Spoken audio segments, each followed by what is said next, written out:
कहानी अकबर का साला। बीरबल की बुद्धि और समस्या को भाप लेने की कला के कारण बादशाह उन्हें खूब पसंद करते थे। इसी कारण से दूसरे लोग बीरबल से उतना ही जलते थे। इन जलने वालों में से एक अकबर का साला भी था।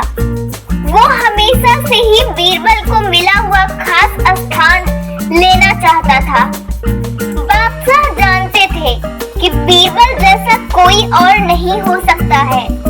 वो अपने साले को भी ये बात समझाने की कोशिश करते थे, लेकिन उनका साला हमेशा कहता था कि वो भी काफी बुद्धिमान है। इन सब बातों के कारण एक बार बादशाह के मन में हुआ कि अब ये ऐसे नहीं मानेगा, इसे कुछ कार्य देकर ही समझाना पड़ेगा।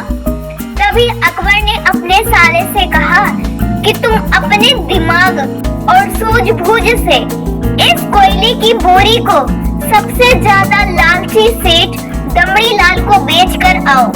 अगर तुमने ऐसा कर दिया तो मैं तुम्हें तुरंत बीरबल की जगह दे दूंगा। यह बात सुनकर अकबर का साला हैरान हुआ, लेकिन उसे बीरबल की जगह चाहिए थी। इसी सोच के साथ वो कोयले की बोरी लेकर सेठ के पास पहुंच गया। सेठ ऐसे ही किसी की भी बातों में आने वाला नहीं था, इसलिए उसने उसे खरीदने से मना कर दिया। अब अपना उदास चेहरा लेकर अकबर का साला महल लौट आया। उसने कहा कि मैं इसे नहीं बेच पाया। इतना सुनते ही बादशाह ने बीरबल को अपने पास बुलाया।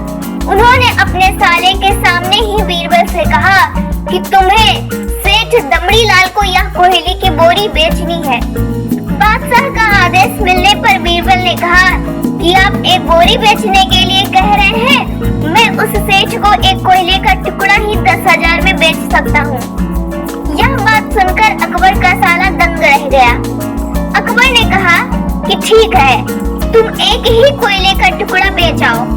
बादशाह का आदेश मिलते ही एक कोयले का टुकड़ा उठाकर बीरबल वहां से चले गए। उन्होंने सबसे पहले एक मलमल के कपड़े का कुर्ता अपने लिए सिलवाया, फिर उसे पहनकर अपने गले में हीरे मोती की मालाएं डाल ली और महंगे दिखने वाले जूते भी पहन लिया। इतना सब करने के बाद बीरबल ने उस कोयले के टुकड़े को सूरमा यानी काजल की तरह बारीक पीस कर एक कांच की डिब्बी में डलवा लिया। इसी भेष में वो महल के मेहमान घर में आ गए। फिर बीरबल ने एक इश्तिहार दिया कि बगदाद में एक जाने माने शेख पहुंचते हैं जो जादुई सुरमा बेचते हैं।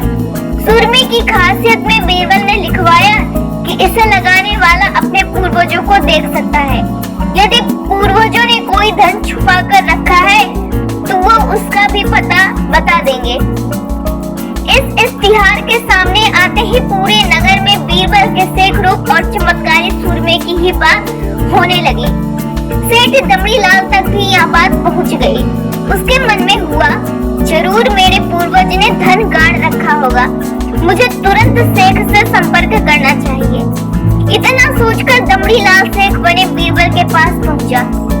बीरबल ने जानबूझकर उन्हें नहीं पहचाना। सेठ ने शेख से कहा कि मुझे सूरमे की डिब्बी चाहिए। शेख ने जवाब दिया, बिल्कुल लीजिए, लेकिन एक डिब्बी की कीमत 10,000 रुपए है। सेठ काफी चालाक था। उसने शेख से कहा कि मैं पहले सूरमा आंखों पर लगाना चाहता हूँ, उसके बाद पूर्वजों के दिखने पर ही मैं 10,000 रुपए दूंगा। शेख बने बीरबल ने कहा कि ठीक है, आपको ऐसा करने की इजाजत है, बस आपको सूरमे की जांच करने के लिए चौराहे पर चलना होगा। चमत्कारी सूरमे का करिश्मा देखने के लिए वहाँ लोगों की भीड़ लग गई है। तब बीरबल बने शेख जोर जोर से कहने लगे कि इस चमत्कारी सूरमे को सेठ जी लगाएंगे। अगर ये सेठ अपने माता पिता की ही औलाद है तो उन्हें सूरमा लगाते ही तुरंत पूर्वज नजर आ जाएंगे। पूर्वज नहीं दिखे तो मतलब यह होगा कि वो अपने माता पिता की औलाद नहीं है। असली औलादों को ही ये सूरमा लगाने पर अपने पूर्वज नजर आते हैं।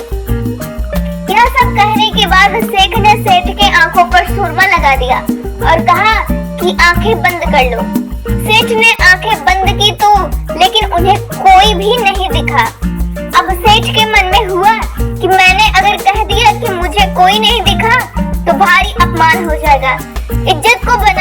देखने के लिए सेठ ने आंखें खोली और कहा कि हाँ, मुझे अपने पूर्वज दिख गए।